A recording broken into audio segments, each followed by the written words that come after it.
berdasarkan sejarah jejak Rasul di Mekah, kita panggil checkpoint. Artinya checkpoint ini tempat-tempat sejarah yang kita sampai mesti ada historical ataupun sejarah yang berkaitan dengan Nabi dan para sahabat.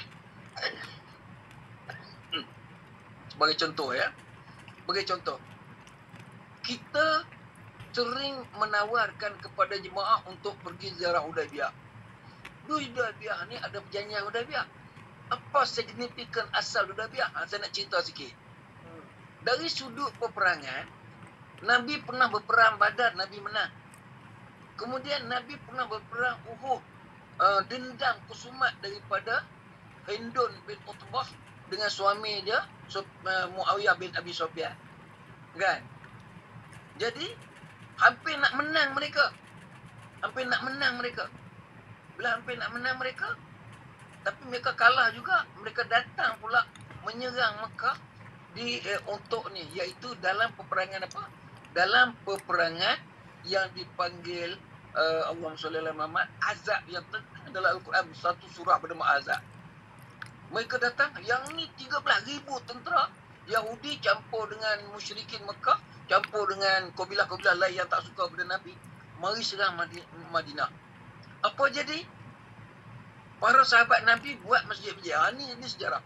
Buat masjid-masjid kecil-kecil untuk berzikir tengah malam menunggu ketibaan musuh. Itu dipanggil Masjid 5, Masjid Qamsah tu atau Masjid 7 tu. Dan ada satu masjid putih, Masjid Patah. Di situ Rasulullah berdoa, sehari semalam berdoa. 12,000, 13,000 tentera nak lawan dengan 4,000 tentera muslimin. Ya Allah, tolonglah kami, macam mana nak buat ni? Maka Allah beri penangan. Tu yang turun ayat, inna fatahna laka fatahan mubina liyaghfirallaka Allahu ma taqaddama min dzambika wa ma ta'akhkhar. Dijanji engkau akan mendapat kemenangan. Jadi akhirnya tentera Ahzab ini telah Allah timbuskan mereka dengan ribut pasir hingga sampai 13,000 lari dan tampukan. Kemah kena tutup dia pasir, makanan, senjata habis lari lintang pukat, menyebabkan kekalahan.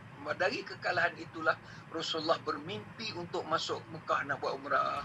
Kan laqad sadaqa Rasulullah ru'ya bil haq la tadkhulanna al-masjidil haram. Itu bacalah ayat tu dulu di surah. Kalau tak salah dalam surah Al-Ahzab lah tu. Maka dengan itu Rasulullah masuk ke berihram dengan 1,460 orang para sahabat masuk ke ni sampai Hudaibiyah dikepung oleh cavalry 200 ekor kuda dikepalai oleh Khalid bin Walid. Maka di situ berlaku perjanjian Hudaibiyah. Rasulullah terpaksa kena dengan persetujuan Hudaibiyah, Rasulullah terpaksa kena menyembelih beberapa ekor unta untuk bandam ihsan sebab dia adalah ihram. Dia niat ihram di Bir Ali. Berjalan sudah 8 hari. Sampai situ duduk pula seminggu pula. Duduk dalam ihram. Bila berlaku perjanjian ini, satu daripadanya 10 tahun gencatan senjata, Nabi tak boleh masuk menunaikan umrah tahun itu, suruh balik. Maka Nabi terpaksa kena sembelih binatang sebagai dam ihsan, makan kat sana riuh-hendah, balik. Jadi itu perjanjian Hudaibiyah. Jadi semua jemaah atau semua para mutakwif kena hafal apa isi kandungan perjanjian Hudaibiyah yang ada 5 perkara itu yang penting. Pasal nak menceritakan bermula daripada saat itulah maka Rasulullah telah mencipta kemenangan membuka Mekah. Pasal apa? Dari hasil perjanjian Hudaibiyah tu Nabi tak boleh buat umrah pada tahun ni. Datang tahun depan. Tahun yang ke-7 Hijrah datang. 3 hari saja duduk di Mekah. Nabi kata tak apa 3 hari walaupun Saidina Umar tak setuju. Nabi kata aku setuju. Maka akhirnya dipujuk oleh Abu Bakar, dia setuju. Dia pun masuk pula pada tahun 7 Hijrah. 3 hari saja menunaikan umrah. Umrah pertama Rasulullah SAW. Umrah pertama yang di Hudaibiyah tu. Jadi dia pakai dam ihsan. Masuk umrah yang kedua pada tahun 7 Hijrah boleh melakukan umrah. Selesai melakukan umrah, dia berkahwin dengan sana seorang. Lepas itu bermula pada saat itu mereka berpeganglah kepada perjanjian Hudaibiyah. Namun orang Quraisy ni banyak kali melanggar perjanjian Hudaibiyah menyebabkan tahun yang ke-8 Hijrah Rasulullah menggegarkan seramai 12,000 tentera dia masuk untuk memerdekakan Mekah disebabkan oleh perjanjian itu telah dirobekkan oleh orang-orang Quraisy. Namun malang sekali pada tahun 7 Hijrah selepas Rasulullah menunaikan umrah dengan izin perjanjian Hudaybiyah, Umar bin Al-As dengan Khalid bin Walid telah pergi ke Madinah memohon untuk masuk Islam. Di dalam perjanjian Hudaybiyah, jika orang Madinah jika orang Mekah masuk ke Madinah, Nabi kena hantar segera orang itu. Jika orang Madinah masuk ke Mekah, kena tahan 6 bulan. Jadi takdir nak jadi apabila Allahumma salli ala sayyidina Muhammad, Khalid bin Walid dengan Umar bin Al-As nampak nak kalah dah agama Nabi Muhammad betul, tengok Allah tolong dia dalam peperangan Ahzab begitu gini, kita masuk Islam. Mereka datang.